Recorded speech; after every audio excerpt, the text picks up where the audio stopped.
Mbak, Mas, langsung saja dipresentasikan ya. Kita nyimak saja. Baik, Bapak. Iya, Pak.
Baik, Assalamualaikum warahmatullahi wabarakatuh.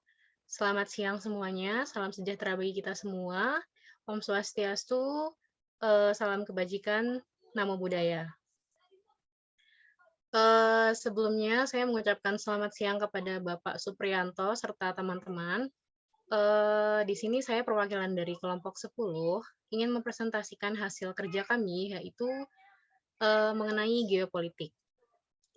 Di sini saya tidak sendiri, di sini saya bersama dengan teman saya, Hasnia Nur Yuliani, Sherlita Deva, Irfan Nurul Fatimah, Erlen Veronica Putri, Ayu Fitriana, Eka Pujiastuti. Baik, kita langsung saja masuk ke materinya. Bisa slide selanjutnya?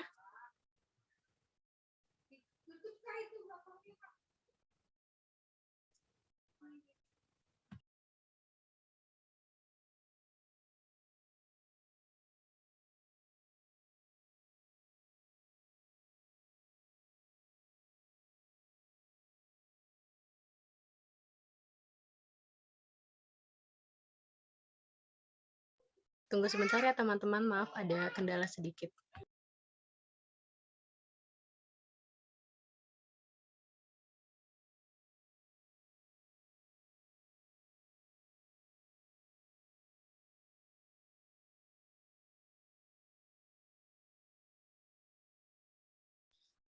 Baik, sebelum saya masuk ke pembahasan, di sini saya akan memberitahu beberapa peraturan tentang diskusi kita pada siang hari ini.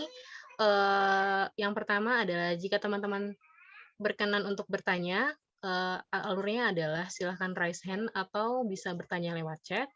Untuk sesi pertanyaan, kita hanya membuka satu sesi pertanyaan, tapi ada 5 poin pertanyaan. Jadi jika teman ingin bertanya, bisa raise hand ataupun menulis di kolom chat. Kami mohon untuk tidak menyalakan mikrofon pada saat kami menjelaskan. Kemudian saya akan langsung saja ke pembahasannya. Baik, untuk pembahasan yang pertama yaitu ada pengertian geopolitik, yang kedua ada alasan wawasan Nusantara sebagai geopolitik Indonesia, kemudian yang ketiga ada faktor yang mempengaruhi wawasan Nusantara. Baik, kita langsung saja ke pemaparan yang pertama yaitu pengertian geopolitik.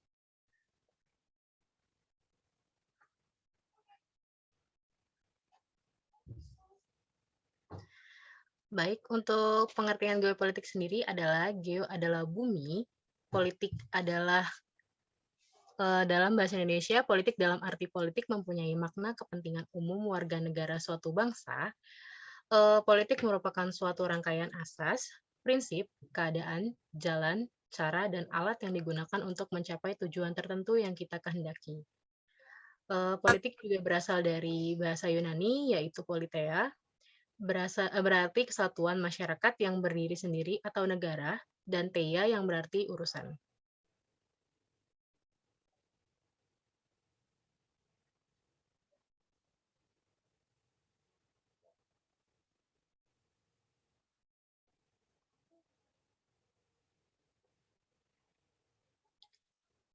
Geopolitik sebagai ilmu adalah memberikan objektif akan posisi kita sebagai suatu bangsa yang hidup berdampingan dan saling berinteraksi dengan negara lain dalam pergaulan dunia.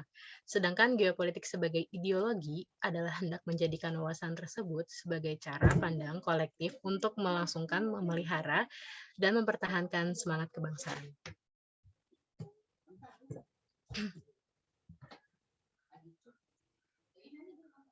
Wawasan Nusantara sebagai geopolitik Indonesia, yaitu wawasan nasional bangsa Indonesia dibangun atas pandangan geopolitik bangsa. Pandangan bangsa Indonesia didasarkan kepada konstelasi, lingkungan tempat tinggalnya yang menghasilkan konsepsi wawasan Nusantara. Jadi, wawasan Nusantara merupakan penerapan dari teori geopolitik bangsa Indonesia. Wawasan Nusantara ini ada wawasan dan Nusantara. Kata wawas atau dalam bahasa Jawa yang berarti pandangan, tinjauan, atau penglihatan indrawi. Selanjutnya muncul kata mawas yang berarti memandang, meninjau, atau melihat. Jadi wawasan artinya pandangan, tujuan, penglihatan, tanggap indrawi.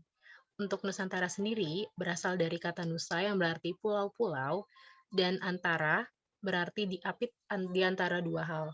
Kedudukan wawasan Nusantara adalah sebagai visi bangsa.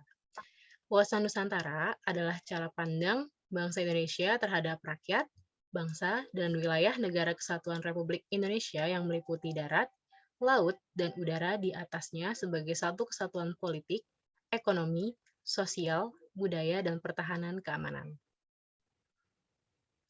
Kemudian ada beberapa faktor-faktor yang mempengaruhi wawasan Nusantara sebagai wilayah atau geografi. Yang pertama ada asas kepulauan atau archipelagic principle. Kemudian yang kedua ada kepulauan Indonesia. Kemudian yang ketiga ada konsepsi tentang lautan, tentang wilayah lautan. Di sini saya akan membahas sedikit tentang asas kepulauan atau archipelagic principle. Kata archipelago ini berasal dari kata Italia, yaitu archipelagos. Akar katanya adalah arsi, berarti terpenting, terutama, dan pelagos berarti laut atau wilayah lautan. Jadi, archipelago dapat diartikan sebagai lautan terpenting. Bisa slide selanjutnya. Kemudian, Kepulauan Indonesia, saya akan menjelaskan sedikit, yaitu bagian wilayah Indische Archipel yang dikuasai Belanda dinamakan Netherlands Oost Indies Archipelago. Itulah wilayah jajahan Belanda yang kemudian menjadi wilayah negara Republik Indonesia. Kemudian untuk konsepsi wilayah lautan, dalam perkembangan hukum laut internasional dikenal beberapa konsepsi mengenai pemilikan dan penggunaan wilayah laut. Yaitu yang pertama ada res nullius, ada res communis, ada mer liberum, kemudian ada mer clausum, kemudian yang terakhir ada archipelagic state principles. Sesuai hukum laut internasional, secara garis besar Indonesia sebagai negara kepulauan memiliki laut teritorial, perairan pedalaman, zona ekonomi eksklusif, dan landas kontinen. Untuk penjelasannya, teman-teman bisa baca sendiri pada PPT kami. Untuk selanjutnya. Baik, di sini ada, maaf sebelumnya. Ya, di sini ada beberapa wilayah-wilayah di Indonesia, baik utara, selatan, barat, timur.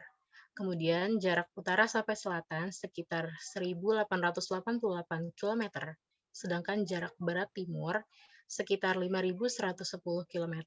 Bila diproyeksikan pada peta benua Eropa, maka jarak barat sampai timur tersebut sama dengan jarak antara pantai barat dan pantai timur Amerika Serikat.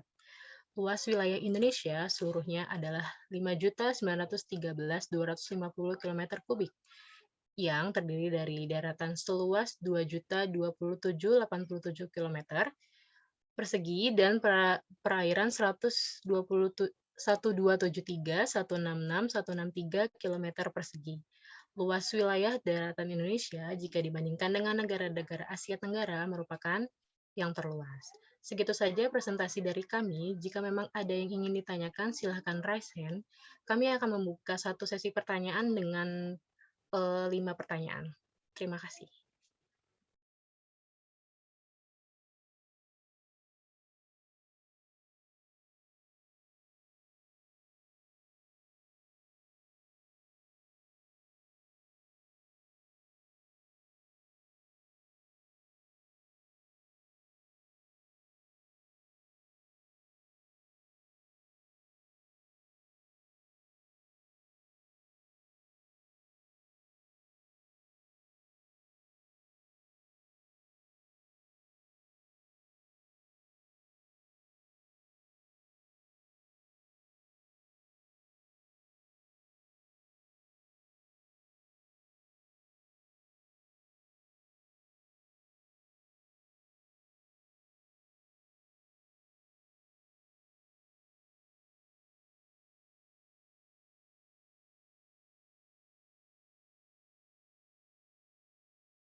Silakan teman-teman jika ada yang ingin ditanyakan atau didiskusikan.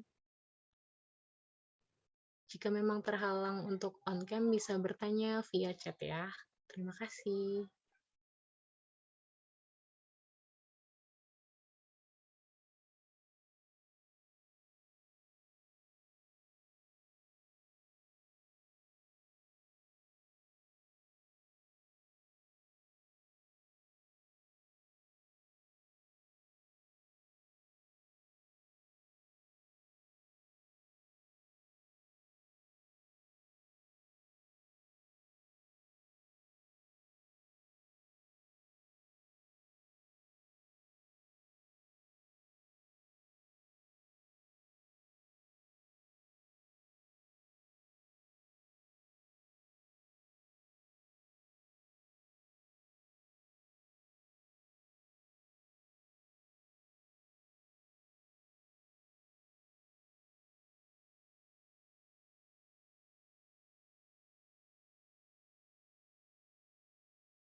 Mbak, Mas, ayo silakan segera dimulai.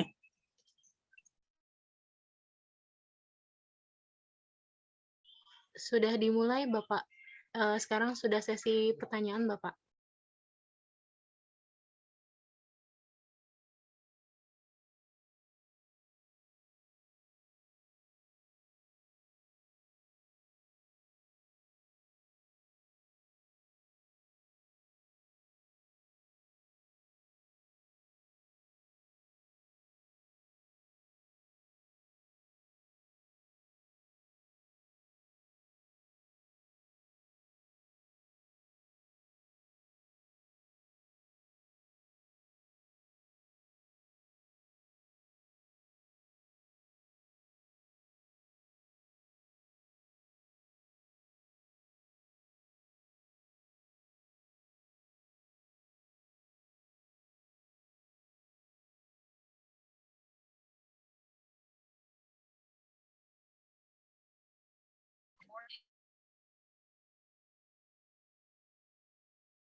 Baik teman-teman, apakah masih ada pertanyaan lagi? Kami membuka untuk 5 pertanyaan, baru 2, berarti masih kurang 3.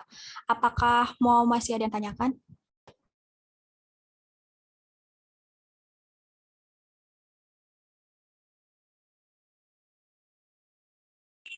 Halo, Mbak, ditanggapi saja dulu sambil nunggu yang lain nanti bertanya ya. Iya, baik Bapak. Baik, izin menjawab pertanyaan dari Mbak Mutiara ya terkait dengan perwujudan dari wawasan Nusantara sebagai konsep geopolitik Indonesia. Jadi salah satu contoh perwujudannya itu perwujudan Kepulauan Nusantara sebagai satu kesatuan politik, kemudian ada perwujudan Kepulauan Nusantara sebagai satu kesatuan ekonomi, perwujudan Kepulauan Nusantara sebagai satu kesatuan sosial budaya, dan perwujudan Kepulauan Nusantara sebagai satu kesatuan pertahanan keamanan. Seperti itu Mbak Mutiara, apakah terjawab pertanyaannya? Terjawab, baik. Terima kasih.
Halo, Mbak.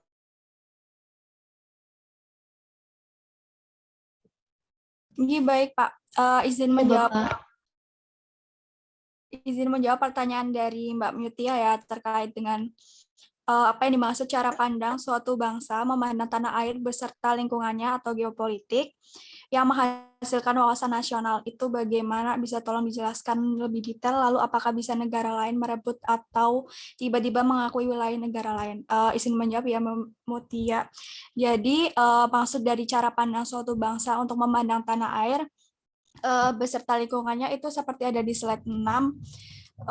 itu terhadap rakyat, bangsa, dan wilayah negara kesatuan Republik Indonesia yang meliputi darat, laut, dan udara. Kemudian untuk apakah negara lain bisa merebut wilayah negara lain? Menurut saya itu tidak bisa karena negara sendiri itu diatur dan dibatasi oleh zona ekonomi eksklusif yang seperti ada di slide 9. Seperti itu Mbak Mutia, apakah terjawab? Terjawab. Terima kasih, Selita. Oke. Lalu izin bertanya kembali, lalu ketika hal itu terjadi itu langkah pemerintah tuh bagaimana ya? Karena kan dulu sempat kejadian kan wilayah Indonesia itu hampir direbut wilayah lautnya. Oke, izin menjawab ya Mbak Mutia.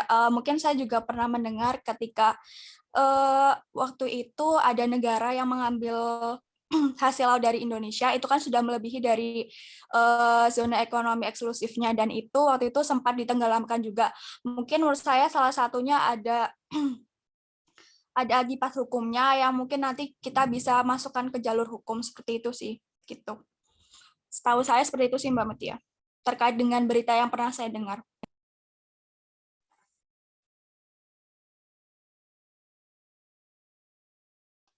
Oke, terima kasih, Selita.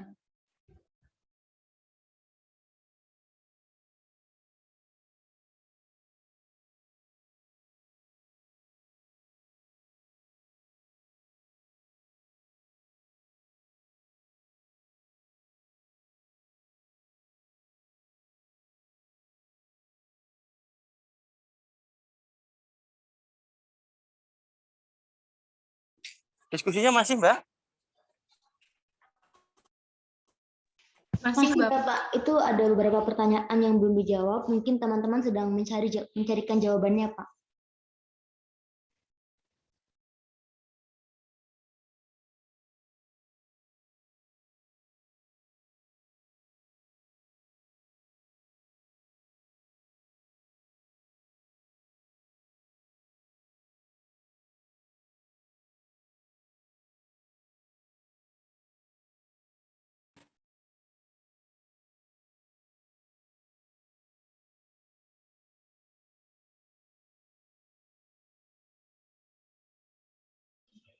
Baik, saya akan menjawab pertanyaan yang kedua, yaitu dari Mbak Galuh.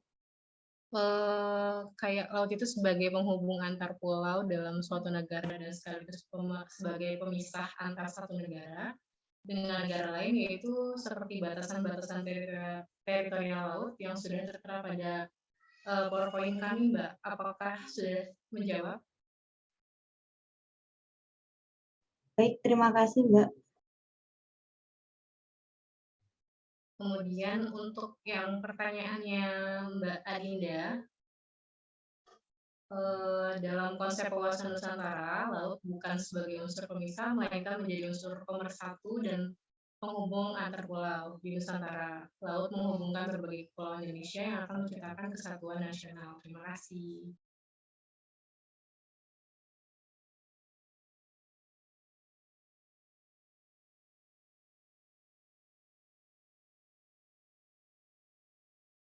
Baik, terima kasih Anissa.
Bagaimana Bapak?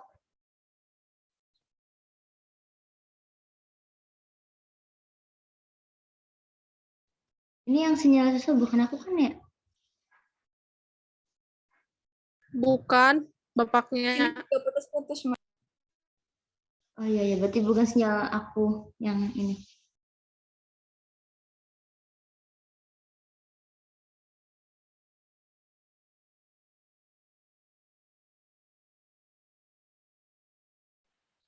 Iya, izin menjawab pertanyaan dari Ragil Nanda. Apakah suara saya terdengar? Terdengar Mbak?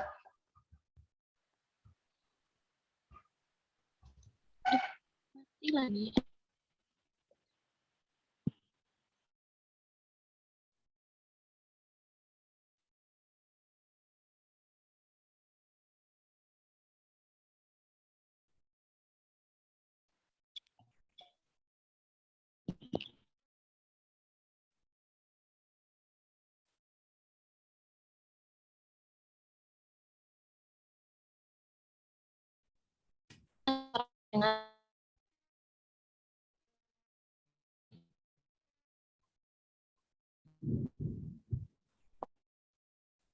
Dengan menjawab pertanyaan dari Ragil Nanda, Bangnas sebagai Bank Indonesia, bank atas pandangan geopolitik dan setelah negara yang menghasilkan konsep dari geopolitik Bank Indonesia. Bisa terjawab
izin masuk. Suaraku terdengar nggak ya teman-teman?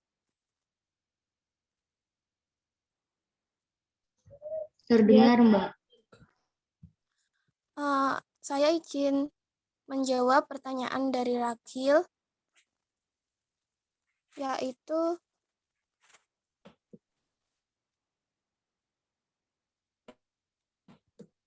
penerapan geopolitik tidak terlepas akan adanya ideologi Pancasila, sedangkan setiap negara menganut geopolitik yang berbeda-beda.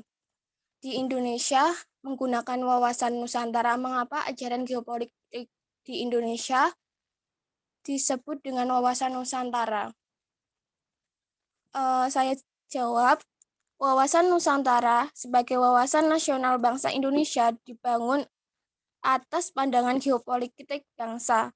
Pandangan bangsa Indonesia didasarkan kepada konstelasi lingkungan tempat tinggalnya yang menghasilkan konsepsi wawasan Nusantara. Jadi, wawasan Nusantara merupakan penerapan dari teori geopolitik bangsa Indonesia. Terima kasih. Apa sudah terjawab? Saya ingin menambahkan dari jawaban Mbak Ayu ya. Kemudian untuk peran mahasiswa di sini dan masyarakat juga, di sini mahasiswa memiliki peran aktif sebagai pemuda, di antaranya sebagai kekuatan moral. Dalam peran ini, mahasiswa dapat menumbuh kembangkan aspek etik dan moralitas dalam bertindak pada setiap dimensi kehidupan kepemudaan. Kemudian dijelaskan juga mahasiswa juga memiliki peran sebagai kontrol sosial. Diharapkan para mahasiswa membangkitkan sikap kritis terhadap lingkungan dan penegakan hukum. Jadi peran terakhir bagi mahasiswa dalam kehidupan sosial adalah sebagai agen perubahan di mana mahasiswa dituntut untuk dapat memiliki sikap kepemimpinan dan kepedulian yang tinggi dalam kehidupan bermasyarakat. Jadi wawasan Nusantara ini juga dengan cara membangun kohesivitas sosial untuk percepatan cita-cita bangsa. Apakah sudah menjawab, Mas Ragil? Sudah cukup, terima kasih. Baik, karena sudah terjawab 5 pertanyaan kami cukupkan untuk presentasi pada siang hari ini. Terima kasih. Wassalamualaikum warahmatullahi wabarakatuh. Waalaikumsalam warahmatullahi wabarakatuh. Mbak, Mas, ini dicukupkan ini dulu ya. Ini bareng kegiatan saya di Bali soalnya. Nanti garis bawahnya minggu depan Zoom komplit. Gitu ya? Iya, Bapak. Halo, masuk nggak suara saya? Oh iya, Pak. Iya, Bapak. Iya, Masuk, Bapak. Pak. Baik, Pak. Itu yang penting hasil diskusinya nanti dikirimkan ke saya saja. Baik, Pak. Ya, terima kasih ya. Ya, terima kasih kembali, Ya. Bapak. Ya, terima kasih. Wassalamualaikum warahmatullahi wabarakatuh. Waalaikumsalam.